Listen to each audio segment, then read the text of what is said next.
I think we'll go ahead and call to order our study session. We'll start off with a roll call. Mayor Scott Anderson, Here. Vice Mayor Bobby Buckley, Here. Vice Mayor Chuck Bongiovanni. Vice Mayor, what'd you say? I'm so sorry, Councilmember. Here. Councilmember Kenny Buckland. Here. Councilmember Jan Kaprowski. Here. Councilmember Monty Lyons. Here. And Councilmember Jim Torgerson. The quorum is present. Thank you. Tonight, we have one item on the agenda, presentation and discussion on traffic safety by the traffic engineer and the Gilbert Police Department. Susanna, are you starting this? All right.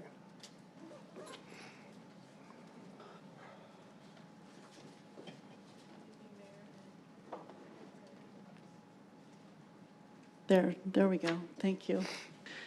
Good evening, Mayor and council members. Tonight, we're going to bring you an update on traffic safety operations and enforcement for the town. I know you have been receiving quite a bit of requests for information on this, so tonight we are moving forward with providing you an update. Maybe.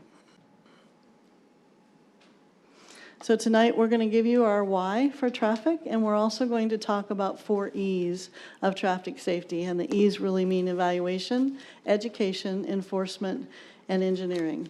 And then we'll go through some continuing activities that we're doing as we go through those items as well.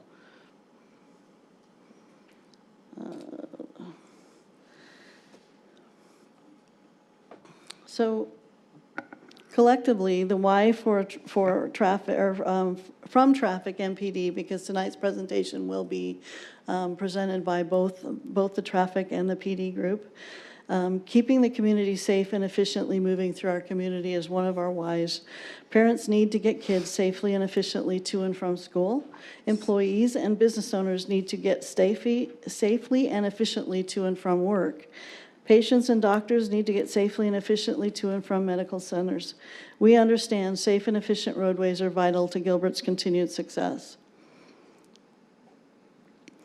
So as safety is a top priority for PD and the Gilbert Traffic Engineering Group, on a daily basis, our collective teams are dedicated to keeping our roadways safe for education, through education, enforcement, evaluation, and engineering. So tonight we will talk about those 4 E's and present information that I think will be very valuable for you in understanding that. So from an evaluation perspective, and this is really coming from our engineering side, we are continually monitoring and assessing the effectiveness of traffic safety measures and improvements to refine safety strategies and policies. That really starts from us getting and gathering crash and fatalities along our roadway systems. So I know one question is how are we doing here in Gilbert compared to others? So we've prepared a few slides here that go through that information. So generally, across the board, you will see the City of Phoenix has the most on an annual basis for total crashes in 2023. Obviously, because of their size, Tucson would be the second largest there. Mesa, Mesa is a little bit higher than that. But overall, when you look at crashes per 1,000 residents, we really are in the bottom echelon of those cities in the Maricopa region, especially the East Valley, and the number of crashes we have per 1,000 residents. And our fatality crash percentage is lower than what is in Phoenix and Mesa, however, and Tucson. However, as we move into the Gilbert, Chandler, and Scottsdale area, we are close to or a little bit higher in that area. From MAG region crash comparison, and this data is really provided from MAG and Gilbert's PD. 2024 data is at this time unofficial by MAG, so we are just providing you information as we receive it.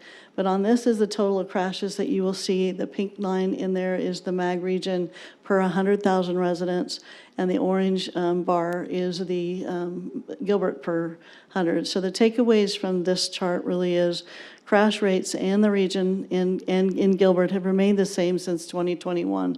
They really haven't risen, but they also haven't necessarily lowered a lot since 2021.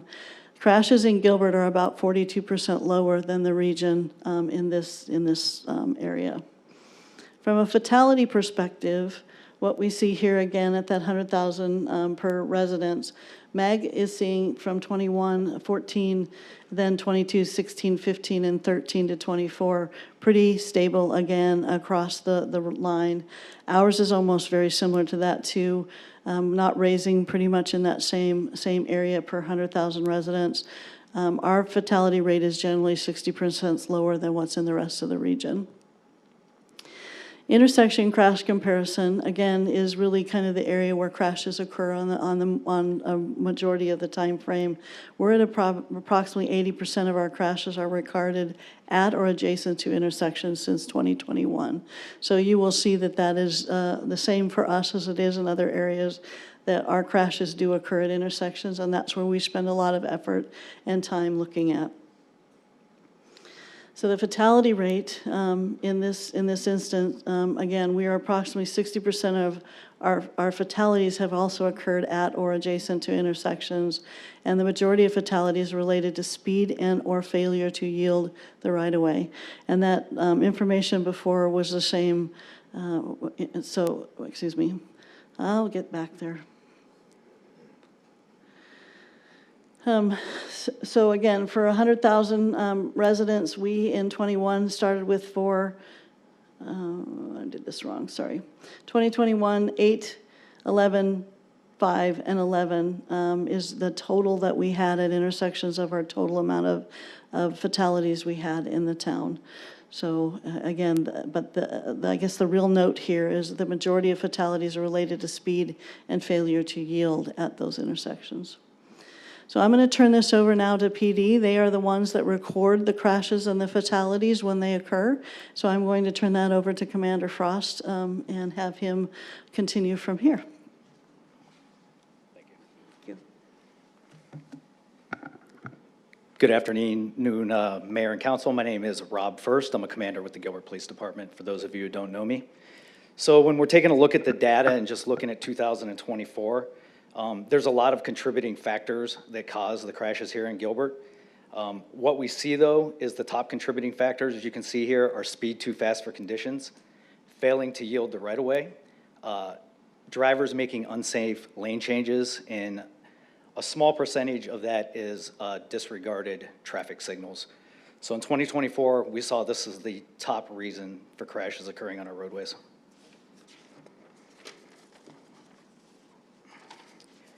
When you look at that last section, that traffic signal disregarded, you look at a crash comparison with other areas in the MAG region. What we see is obviously one crash for a disregarded traffic signal is too many.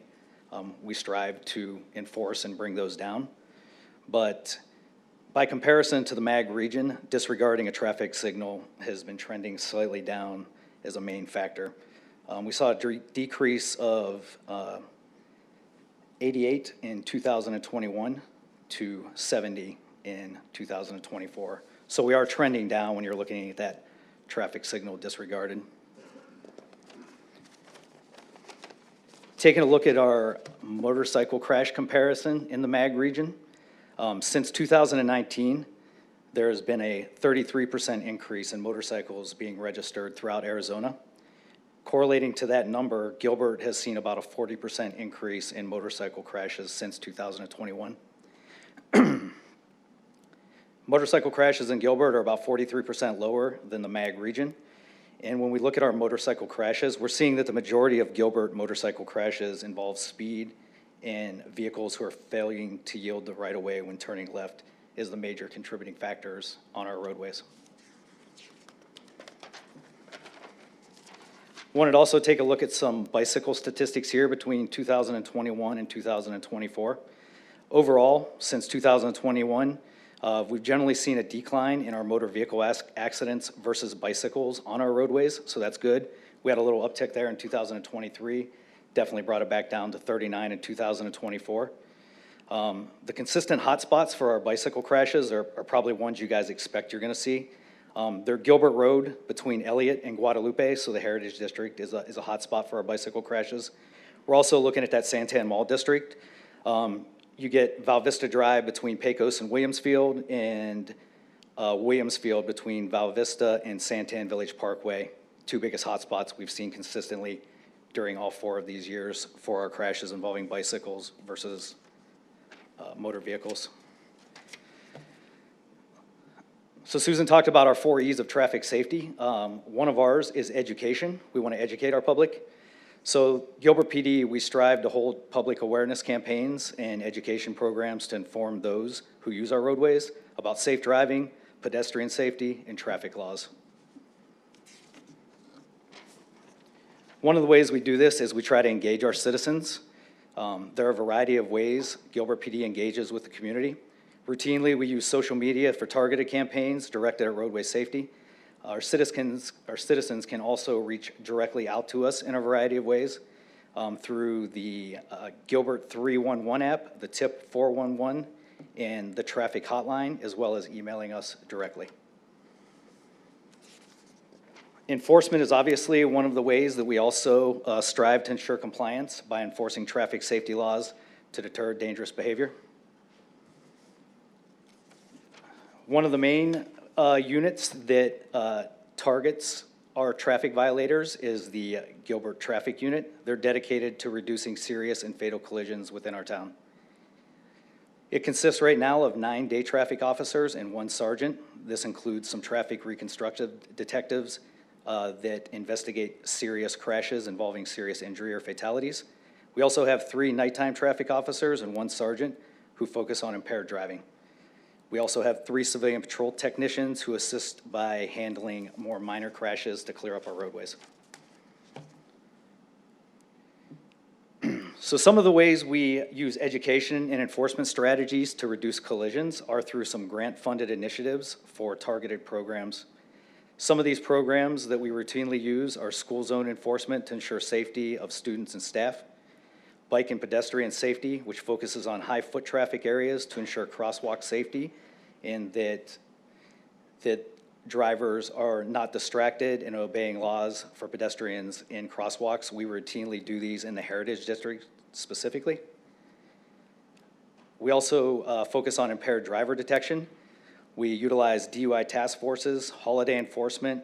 We also utilize education with our citizens. We go out to know your limits. We go to bars downtown, into other big events. We contact citizens who have been consuming alcohol. We have a PBT with us. Before they drive, we let them blow into the PBT so they can actually get a gauge of where they are. Some of them are often surprised that they're intoxicated when they don't believe that they've drank enough to even be intoxicated. So we do use that as an education piece of what we do. We also use seatbelt compliance, and currently, if you've seen our social media here recently, we're right in the midst of our Click It and Ticket, so we're focusing on drivers who are not utilizing their seatbelts, which obviously is a major factor when individuals are seriously hurt in crashes. Effective enforcement strategies are also the cornerstone of our approach. We use firsthand knowledge to deploy to areas we know have speeding, DUIs, or distracted driving. Our traffic unit is extremely good at this. This is what they do on a daily basis. We also effectively use data to identify the most dangerous intersections within our town, and we focus heavy enforcement in those areas. Our traffic unit specifically on the daytime traffic, they use a wolf pack on a monthly basis. They use data-driven analysis to identify the most dangerous areas and high collision areas within our town, and the unit targets those over several days. All of these operations look to deter and educate unsafe drivers through high visibility and consistent enforcement. Last year, the traffic unit alone issued over 9,500 citations and 26,500 warnings to those on our roadways. When I talked about the data-driven analysis, one of the things we did last year, if some of you remember, we had a series of serious and fatal collisions on Val Vista, some of them involving motorcycles versus vehicles. We got together as a unit with our intelligence, our crime analysts, to start looking at seeing where these crashes were occurring, and we saw that Val Vista was a major problem for us. So we utilized a focused patrol between patrol officers and the traffic unit for about 4 weeks through August 11th and September 7th, 2024. The patrol officers and the traffic units combined focused heavily on Val Vista Road from Baseline to Riggs. During that time, we made a total of 1,105 traffic stops, issued 713 citations. The most frequent citations that we issued were for speed not reasonable and prudent, 373 of those. Using a mobile device while driving or distracted driving, 109. We had 12 criminal speed violations, 20 mile per hour or over. We had 12 failing to stop at a red signal, and 9 for failing to obey a traffic control device. So this is just one of the ways that we use that targeted enforcement and data to drive what we're gonna do to try to make the roadways safer. And then if you just look at our citations that we've issued as a department over the last several years, you see our traffic-related citations overall, when you look at civil and criminal citations, have increased from 2021 to 2024. Our criminal traffic-related citations have also increased. I apologize, 2021, we could not pull the data because we switched reporting systems, so we're not able to dig that data out. It's a little harder. The only thing we've seen a reduction in for us is the speeding tickets have gone down slightly. Everything else has pretty much stayed the same or increased as we focus on our enforcement to make the roadway safer. I'll turn it back over to Suzanne. Thank you guys for your time.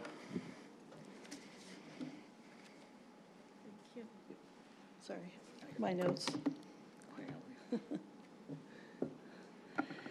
All right, so the last E that we're going to talk about tonight is engineering. So we've spent some time now looking at data.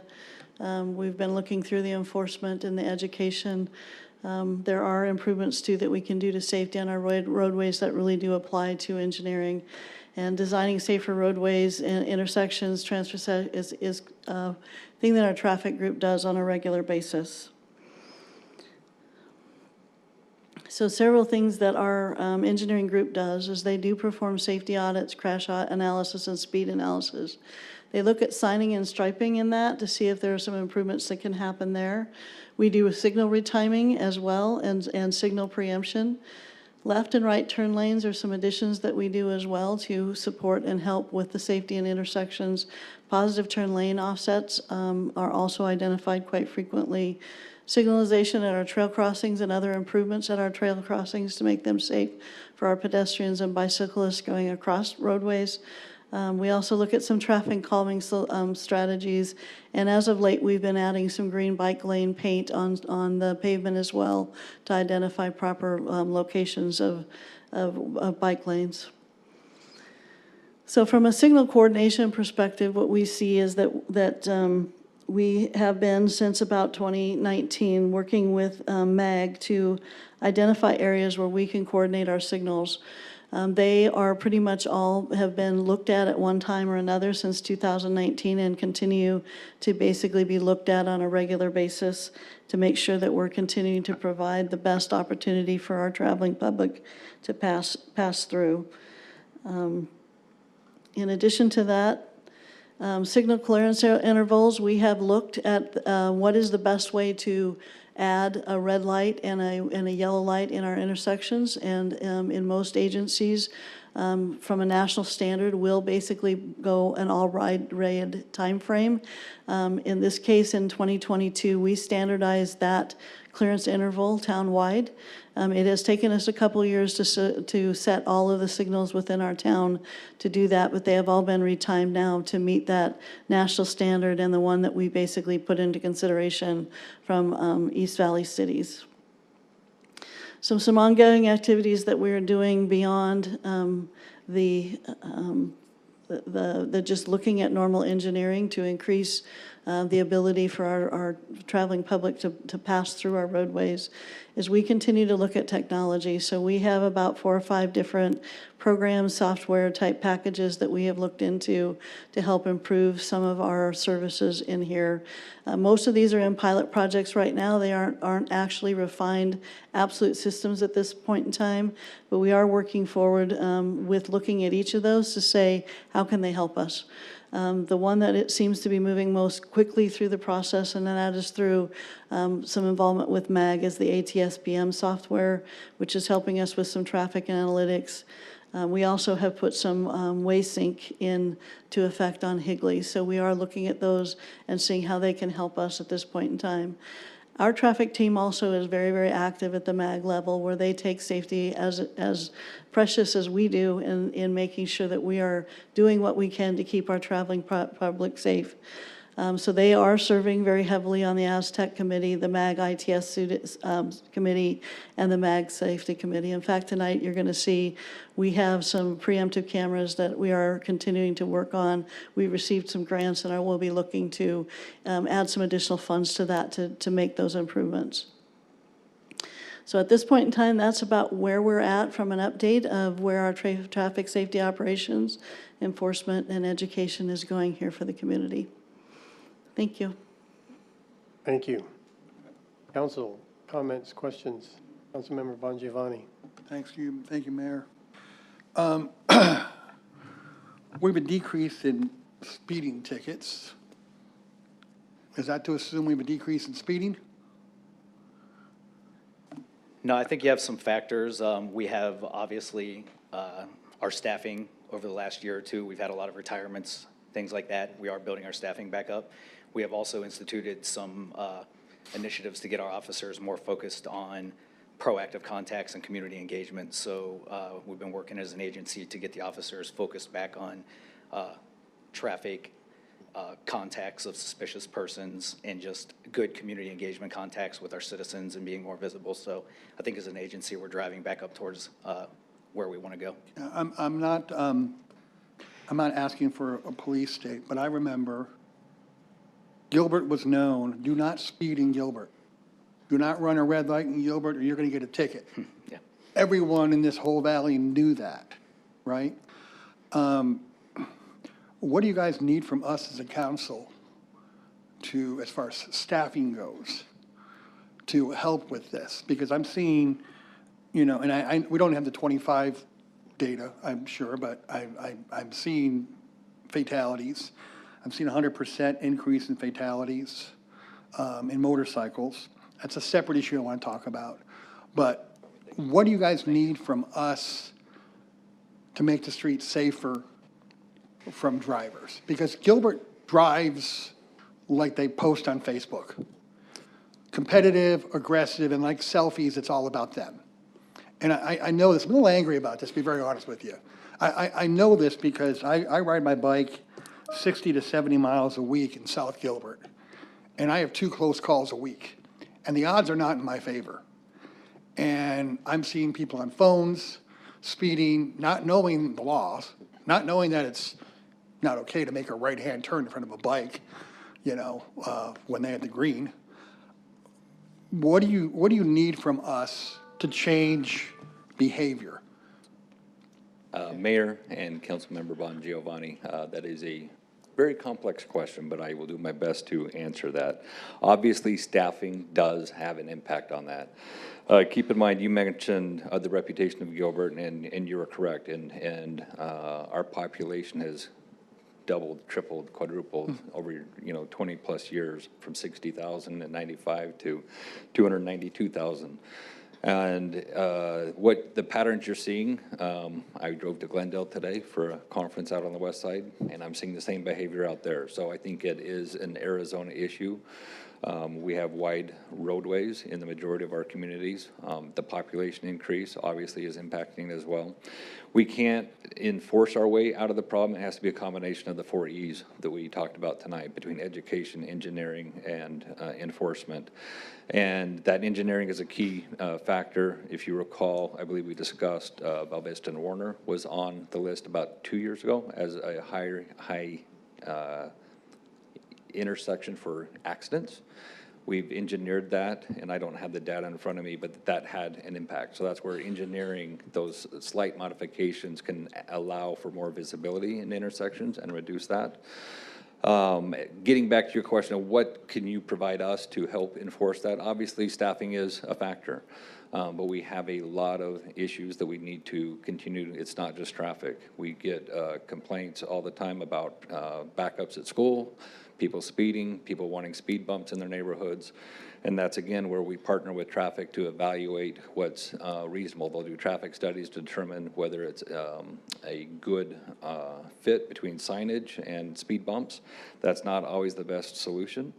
But the more police officers we have on the streets, obviously, the more visibility and the more enforcement we would be able to do, and education, obviously, is a key component of that. And so it's a balance between all the needs of the city, the town, and we balance that as well as our requests for positions. I'll also note that, and I don't remember the exact slide, but our speeding citations were down, but if you recall, the overall citations were up for the year. Just in that category, they went down. So we did have an increase in total traffic citations, but it was a decrease in our speeding violations. Staffing does have an impact on that. Currently, about half of our unit is vacant due to retirements and other needs of the department. And so, as Commander first mentioned, we'll continue to work on getting that back up as we balance the needs of the department. Thanks, Chief. Well, a question. Sometimes in order to change, and you know this most, anyone, in order to change behavior, there has to be consequences. 9,500 citations and almost 27,000 warnings. What makes a warning compared to running a ticket? Mayor and Councilmember Bongiovanni, it's officer's discretion. It depends on the circumstances, and and it may be that an area that they sometimes see frequent flyers, and those people get tickets because they've already had the education component. A lot is how they react. Sometimes we'll pull them over for violation, and it may be anything, and some of those warnings are administrative violations, if you will, registration, insurance, and a lot of the fix-it tickets, if you will, windshields, lights, stuff like that. So not all warnings are moving violations. They may be more administrative as well. But it's up to each officer's discretion. We ask them to use that discretion. Not everyone needs a ticket, but it's hard for us to tell what's that prior history. We can see when we run their license history to see if they have citations in the past. But a lot of it's based on the perceptions of the officers, how they're interacting, and sometimes, and it also sometimes depends on who pulls you over. Our motors are notorious that you don't get warnings from motors. And our patrol officers are making that, and our traffic officers as well, they're making the best decision based on the circumstances they have before them of whether to give a ticket or not. When did the motorcycle law change where they can split lanes? I believe it's been 2 years, roughly.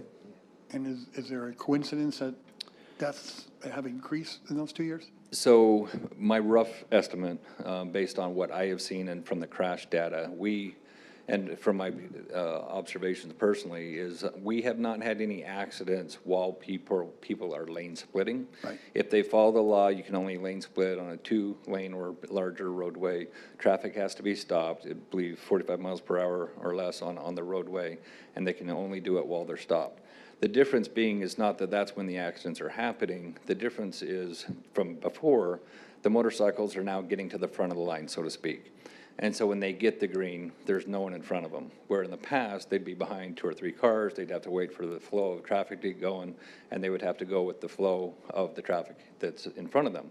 By putting them up in the front of the line, you're putting the responsibility on that driver, like any other driver, but it's their responsibility to drive the speed limit. And we're seeing a lot of accidents where they're taking off at a high level of speed, and that's where someone's making a left or a right turn out of or into a parking lot. When they look, there's no one there. But if someone's going 70 miles per hour or more, that quick look to the left or right, you're not going to see them. A second later, they're there. Have you seen or heard from other cities and towns about that issue since the motorcycle law changed? The consensus that I've heard and seen is basically what I've told you. I haven't heard of many accidents that when people are legally lane splitting, that's where accidents are happening. That's what I'm saying. Yeah, I'm saying, I But agree my with you. I agree analysis with your of them- point. I Yeah. agree with your point. They're going first. Yeah. Those motorcycles can go faster from 0 to whatever, whether they want to or not, or need to or whatever. Just the bike itself can go faster.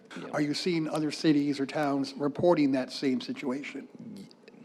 Anecdotally, yes. We don't have the data, and unfortunately, this will sound harsh, but the individuals that are involved in those accidents, especially when it's a motorcycle, are often fatal, and especially when they're going that extreme speed. So we don't know unless the witnesses tell us that they were, and in some cases, they have told us that they lane split, got to the front, then they just took off. And then that's when the accident happened. So we don't have rough data to identify how many accidents are occurring shortly after someone lane split, but that's just our general observations.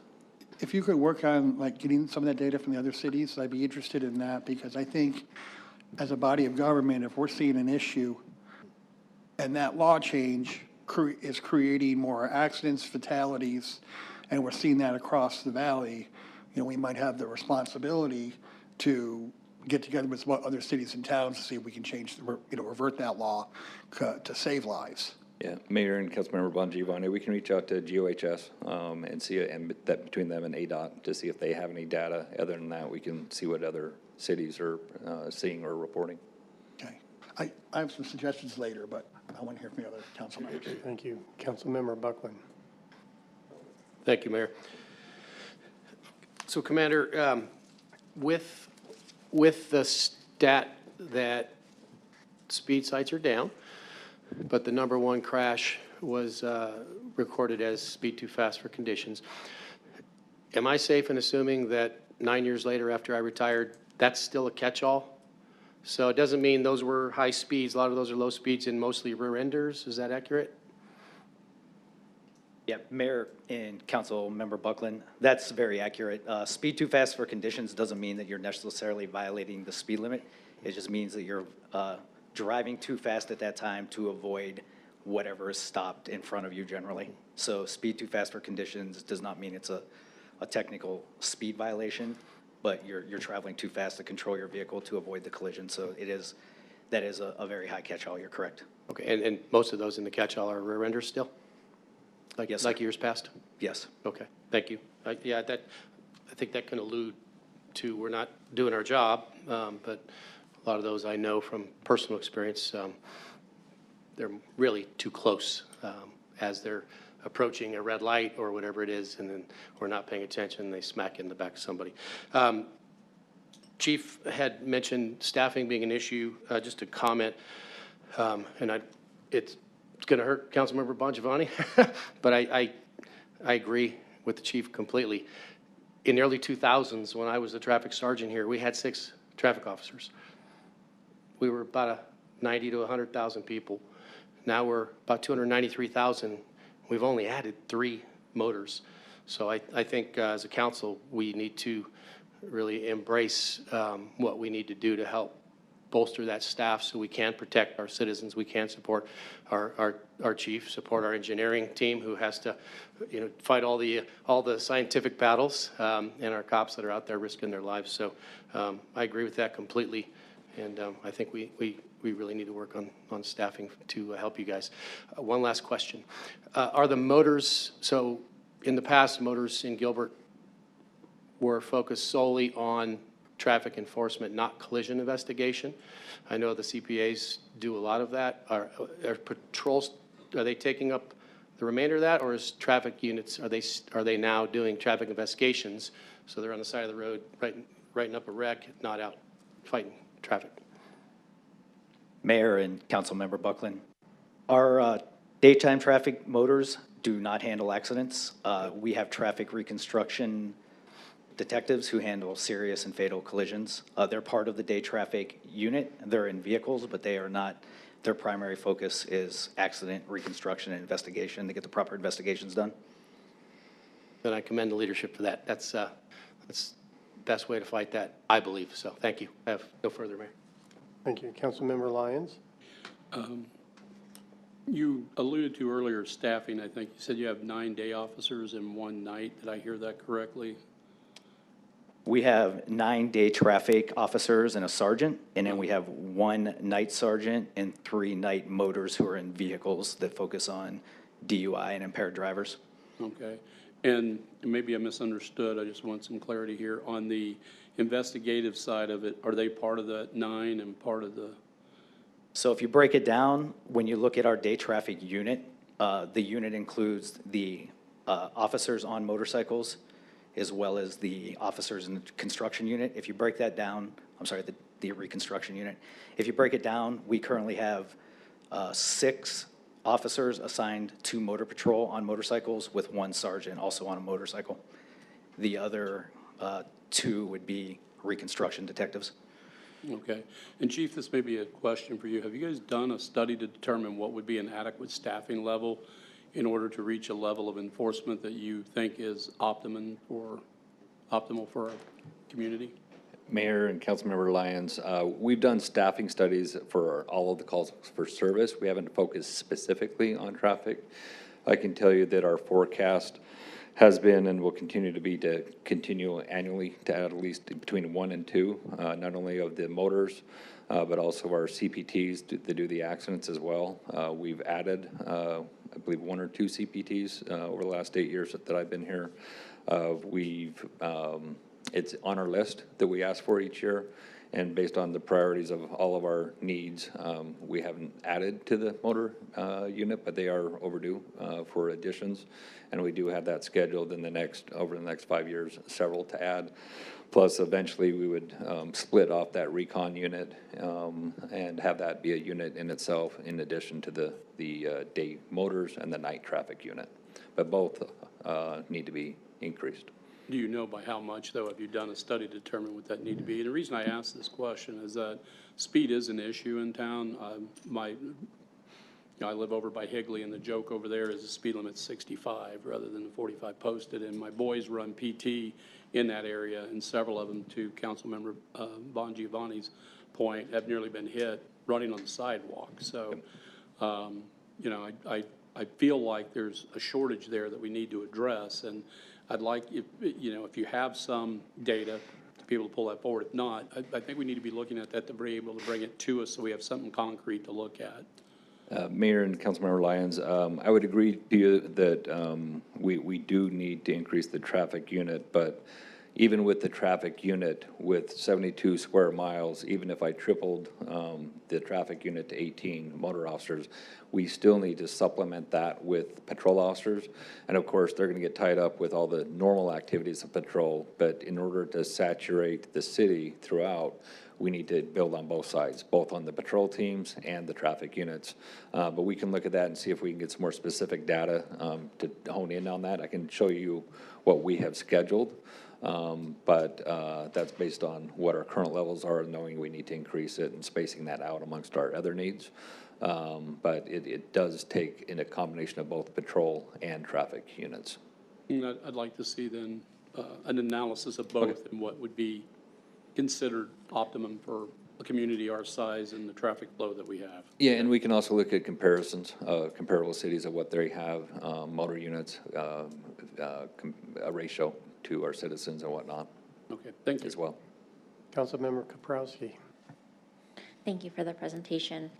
I appreciated the comparison and rates by population. That was very helpful. I think overall, from my standpoint, the goal is always going to be 0 serious injuries and fatalities. Everyone deserves to get home safe in our community. And when it comes to motor vehicle crashes, the speeds and angles of those crashes are so important. So that's going to be a big focus. And as we continue on, vehicle sizes are getting bigger, vehicles are weighing more. So I think this is an area that's very important to me. I wanted to ask about to PD, but also to the rest of council, to gauge the use of automated enforcement for red light running. I know the city of Tempe just implemented that tool. Phoenix is re-implementing it as a tool, and I know it's always on the chopping block at the legislator. But I'm just curious as to what has driven past decisions, and would that be something that could assist in expanding coverage for the community? Mayor and Councilmember Kaprowski, we have not, since I've been chief, I have not approached that topic. I've thought about that topic. Coming from Mesa, my experience in Mesa, we had both red light cameras and photo safety. And from the data and our experience, my experience there, we saw that the red light cameras were highly effective in reducing accidents. And photo safety, it was varied at best, with the exception of school zones. And they still have them, and that's basically what they have now, are dedicated school zones with photo safety, so that when you see the flashing 35 or less, that those are strictly enforced, and that has reduced accidents as well, and violations of speeding in that area. But the data does show that the red light cameras, and I think most people, if you know your routes, you know where those are at, and people traditionally will know it, and they'll slow down and make sure when it turns yellow, they slow down rather than speed up. So the traffic data, the accident data that we see valley-wide indicates that that would be a positive thing. You are correct in the fact that every year, at least for the last 15 years plus, there's been efforts statewide to ban them, and each year they have been defeated with legislation, but they keep trying. And so we also take direction from council and management. If that's something that the council would like us to explore, we could look at that data, but we have not ventured into that topic yet. Thank you. I would appreciate comments from council members on that topic. It, I guess gets to the point of discussion if possible. And I just want to mention that there is a community in the United States of similar size to Gilbert that has achieved 0 fatalities, and that's Jersey City in New Jersey, 290,000 people, and their neighbor Hoboken, New Jersey, and that's through targeted safety efforts. And I do appreciate also the comment about it's not just engineering, it's not just enforcement, it is education. I'm seeing a lot of driving school vehicles around the community. I think that our teen driver population has just exploded recently. I know that if you look at kind of the population stats,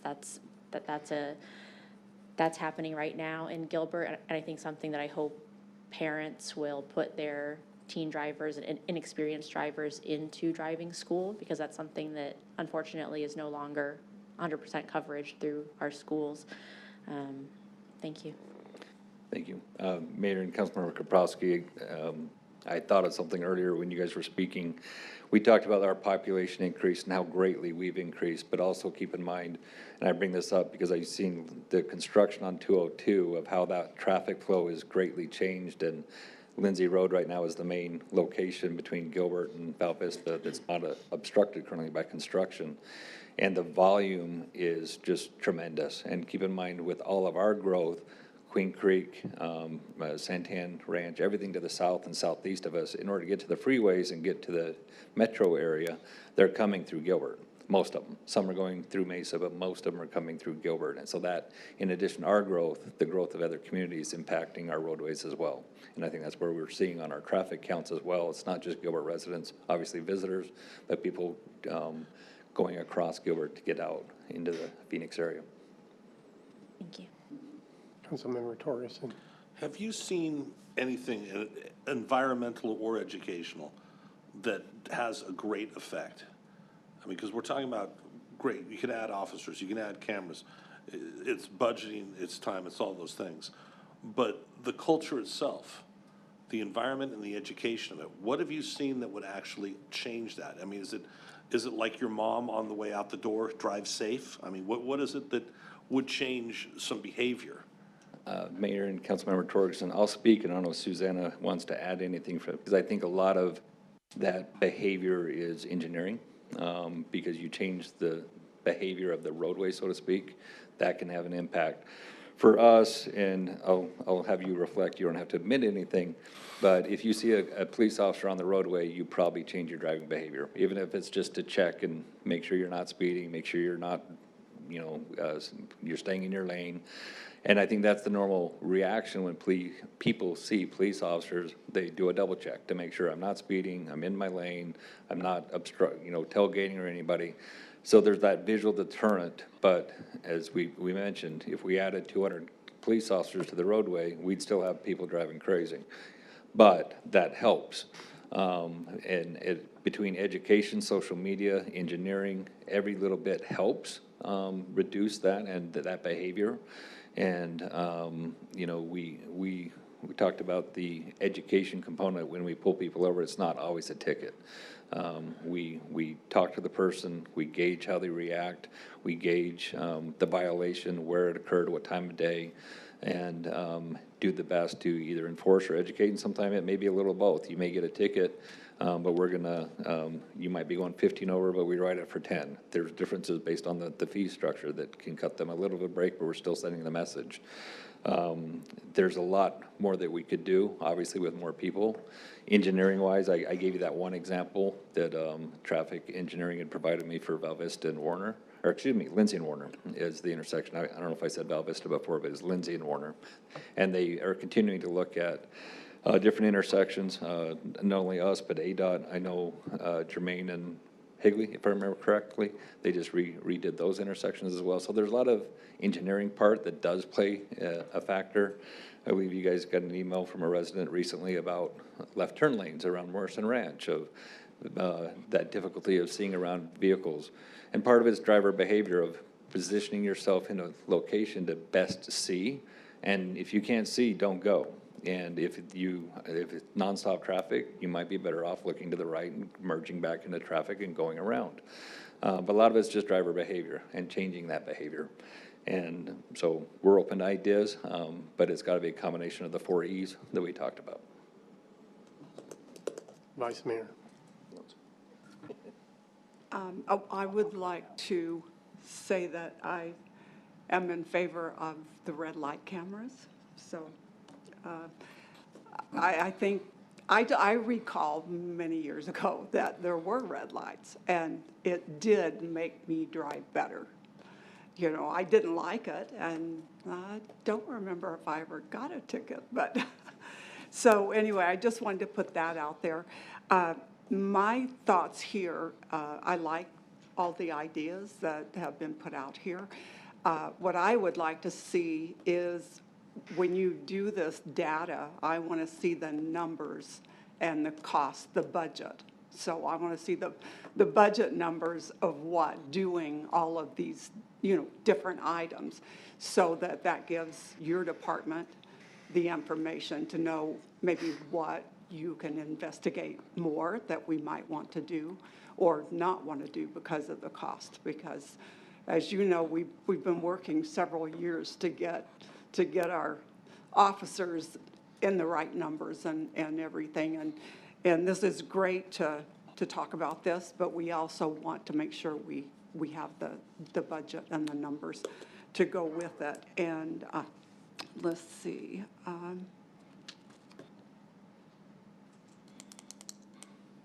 Yeah, do you have any data that shows how many vehicles cross from Queen Creek, Santan Valley, and maybe that Florence area? And so if we have numbers of people coming in, how many? I do not immediately have that answer, but certainly it is one that we would like to look into for you and get back with you. Yeah, I'd like to know what that is, because I think it's a huge number, because we are a thoroughfare, and especially the South Gilbert area, for them to come through. And, you know, I mean, they use our roads and wear them out just like we do. But, you know, to go anywhere they go, almost, they've got to come through the area where we are. So, all right, and that's it for me. Thank you. Councilmember Bongiovanni. Thank you, Mayor. I want to make sure I wasn't misunderstood with Councilmember Buckland. I'm actually for increased staffing for the police. I didn't want to make sure, I want to make sure I said that. Okay. I love the education you guys have done. So I came up with an idea that I hope would help. I know that every 2 years, when our streets are littered with 4x4 political signs, one thing happens. Residents read them. They may complain about them, but they read them. I would like to see if there's any support on council. I would like to see a 4x4 sign campaign to see if we can start working on some driver behaviors. Now, I'm not looking for Gilbert kindness here. I'm not looking for please slow down. I'm looking for direct messages. I have a couple I came up with. A motorcyclist was killed here. Slow down. Your text message isn't worth a child's life. Put your phone down, save a life. Do not pass in a school zone. I see that every single day, and it drives me absolutely nuts. I think if we could put up 40, 50 signs, 4x4s in certain areas for a period of, I don't know, 3, 4 months, and compare the data, in my mind, it's kind of like almost having what Chief said, almost having a police officer pull by the side of you just driving. If they can see it, maybe we can make a behavioral change. And if we can make some behavioral change by comparing some data and it saves some lives, it's worth trying. But I think it has to be direct. I think it has to be innovative and creative and not necessarily nice, just the facts. And I'm wondering what other council members may think of something like that. Councilmember Buckland. To answer Councilmember Bongiovanni's question, I'd want to know more. I'm not sold that would change driving behavior, or would it divert their attention from driving? I'm not sure on that one. Secondly, to answer Councilmember Kaprowski's question, I can tell you, I can't speak for the last 9 years. I can tell you, as the Special Ops Commander, a traffic lieutenant, traffic sergeant, for those many years, prior councils were adamantly opposed to red light cameras. I can tell you at one point it was give me more people. I erred tonight in making an assumption. Thank you, Councilmember Lyons, for catching that and asking a deeper question, because I was assuming that the 9 were all motors. So what I heard was the same number that I had when I took over the unit in 2001, 6 motors. We still, 24 years later, have only 6 motors. So I think the number one thing we can do is beef up our staffing. What the red light cameras don't capture are the drunks, the warrants, the suspended licenses, the DVs, the other problems that may be behind the speeding. And they also don't have the human element of grace when grace is deserved. So I'm torn, because I also know that the data doesn't lie, and I'm data-driven. So, and the ultimate goal is to save lives. In the past, when I was asked by council to do a study more than a decade ago, and Mesa had the same results, which was a reduction in crashes, but it plateaued. And then when they were moving those cameras, it was like a $30,000 expense per camera move. And at the time, Mesa was losing money on that program. Having said that, that's a long time ago. I'm presuming that their very smart leadership made changes. I don't know, though, if they're still losing money with our budget. I'm not interested in throwing money away and losing money. So I guess where I'm getting at, and I don't want to be wishy-washy, there's just a lot of questions, a lot that we don't know to specifically answer that question. It's probably worth a look. Councilmember Torgerson. I'm going to disagree with you on something. People read signs like there's no business. That's why those moronic signs, hey, there's buckle up, click it or ticket. Everything you can think of, people read, and that's why they're out there. But to what you're saying, I have no problem contributing 40 signs at my expense to experiment and see if that will work. Because I'm tired of sitting at a cigar bar and hearing a crash and knowing somebody died 200 yards away from me. And it happened, I think, 3 times in the last year. So I will contribute out of my pocket 40 signs. And let's see if that works. Does anybody have a problem with that? Chris, is that okay? Can I do that? Councilmember Torgerson, that would be permissible if you want to donate something Yeah. to the town.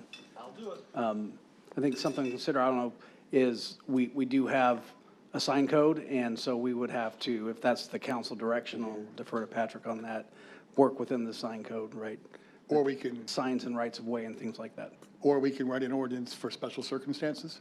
That's correct. Okay. Absolutely. You know, we have some electronic signs on Gilbert Road now. Councilmember Lyons. Just a couple observations. I do know, and this relates to the sign aspect of it, every time I see one of those little memorials with the crosses next to an intersection or something, if my wife's in the car, the kid's in the car, we have a conversation about it, and it makes me think, and I ponder that. So I do think there may be a degree of effectiveness with it. And I know, like, in the school zones where they put the 15-mile-an-hour sign right out in the middle of the roadway, I do 15 miles an hour and make sure of that. As far as the red light camera is concerned, you know, I have some issues about the privacy side of it, but also too the gaming of the system. I know that there have been cases where yellow lights have been shortened in order to get ticket enforcement, but from an anecdotal perspective, what I ran into personally is I got a ticket mailed to me 120 or 140 days after a citation in my truck, and I wasn't driving my truck. And I didn't know about it till I went to go renew the registration. The ticket happened in Sierra Vista, Arizona, and I was living in another state at the time, so it became an issue there. And, you know, it came with a photograph, and one of the questions was asked, well, you know, here's your picture with that. And I'm like, that's not me. So fortunately, I knew who it was that was driving it, and they were more than willing to pay it. But I think that is a problem with them. So I'm kind of cautious on that, and the cost of them from what I've seen, and I would have to go back and look at this, there is they don't always pay for themselves. So, you know, there is an extra cost to the community on that. And I find, just my perspective, honestly, I've seen how effective an empty police cruiser sitting on the side of the road can be to slow people down. So I think that there are things that we can do that are low cost, no cost, that can help address the problem. So that's my opinion. Thank you. Vice Mayor. What I would like to do on the red light cameras, and I'm not sure, and I'll do some investigating myself, but, you know, why were people so adamantly against them? And I get that. Nobody wants to get a red light ticket. But you helped explain a little bit of that. My suggestion would be, let's keep track, if you guys can keep track. Tempe just enacted red light cameras, I believe, this week or last week. And can we maybe watch the data on what they're doing and how that's working there? And then come back to that maybe another time on the red light cameras. What do you think of that? Yeah. Yeah. So that's just my suggestion on the red light cameras is I don't want to just adamantly say no. I don't want them because I think they're effective. And, but they will cost money but they'll generate, you hope they generate enough money to pay for most everything. But it just depends. If you could do that, that would be great. Thank you. Councilmember Kaprowski. Thanks for the robust discussion on this, and just wanted to follow up on some of the discussion that was made regarding the signs. I think perhaps thinking about some of the content may be imperative. However, I am open to trying anything. I think that this is essentially the only risk we have in our lives, this quality of life that we take in our hands every day, driving on our roads, walking on our roads, biking on our roads. And if we can make it that much better, there is a societal value of a life. So I know we're talking about costs and we're talking about personnel and the cost for automated enforcement, but there's a cost to society for losing these individuals in our community, and that has a lot of value as well. I do want to mention that the Gilbert Parks and Rec Foundation has a bike safety bucket of funds that was actually started by a community member who was involved in a bike crash. And he took it upon himself to try to make a positive impact on our community. And through his $25,000 per year donations, that's why we have green paint on our roadways. That's why we have signs to watch out for bicyclists on our roadways. I think that's the responsibility of the municipality. However, I think it's impressive that a community member stepped up and did that. So kind of speaks to your wanting to donate the signs or wanting to be involved, because I think this is a very important issue. I I want to mention that regarding the signs, the National Day of Remembrance for road safety, road traffic victims is around November. It's a world day. And there are communities that will do signs, like you mentioned, about someone was killed at this intersection, et cetera. So I think that that's something to look at. And regarding the photo enforcement programs, I do know that the city of Mesa, for the past 3 years, has been investing a surplus of funds of $1 million a year into road safety projects back into their community, and that money has been coming from their safety camera program. Thank you. Councilmember Torgerson. I feel free to say this since it's well beyond the statute of limitations. I received 31 tickets in 32 days, all for the exact same speed at the exact same spot on the freeway. And the camera was directly in front of the new lowered speed when it went down to 55. And every single ticket, and I guarantee I'm not that perfect a driver, was 66 miles per hour. And I know that company ended up in trouble for fixing tickets, for fixing those things, for making it happen to a lot of people. I got 31 tickets in 32 days. I avoided service like a good citizen does, but I don't trust those things to save my life. And I wouldn't want to subject anybody to that. It's an invasion of your privacy. I understand there's a public service to it, but when there's profit to be made by a private company on that, they will put their interests ahead of the interests of the people, ahead of the interests of the drivers. And I watched it happen because I know exactly where that camera was placed, when it was placed, and I know I'm not that perfect a driver to hit that same number every time. So we want to talk about red light cameras. I'll be having a Coke in the back, and you guys talk about your red light cameras. I appreciate the robust discussion. We need to wrap this up pretty quick. Go ahead, Councilmember. Thank you, Mayor. I haven't heard your response yet for the potential signs, but if we have a consensus, I would like to work with Janice's team to come up with some messaging also, if we do those signs. Thank you. I firmly believe exactly what the chief said. This is a behavior problem.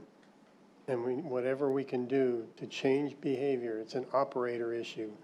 The operator needs to learn how to drive on our streets.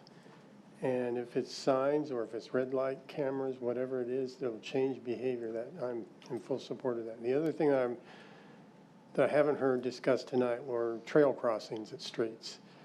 We still have a number of them that are not lighted, and I see people on bikes all the time out in the middle of the street trying to cross, and I fear for them every time I see them. But Susanna, are we on schedule to get those trail crossings lighted?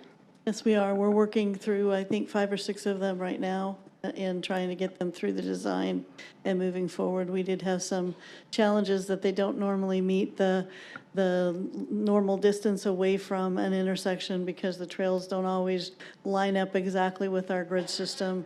So we've been working through that and working into that design, and we should be seeing some happening here pretty soon for some additional crossings that are signalized. Thank you. That's something I can report back to a constituent that came to my house and knocked on my door about it. Okay, thank you. Thank you. Again, thank you, council, for the discussion. I think we've got some homework to do. So we can collect some data, and we'll look to engineering and the police department to help us in gathering that data. So thank you very much. Thank you. Thank you, Mayor.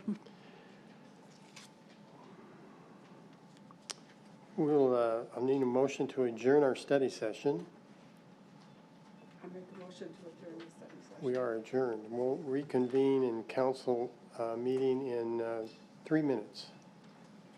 Let's make it a little, 10 or 5. 5 minutes, okay. Okay.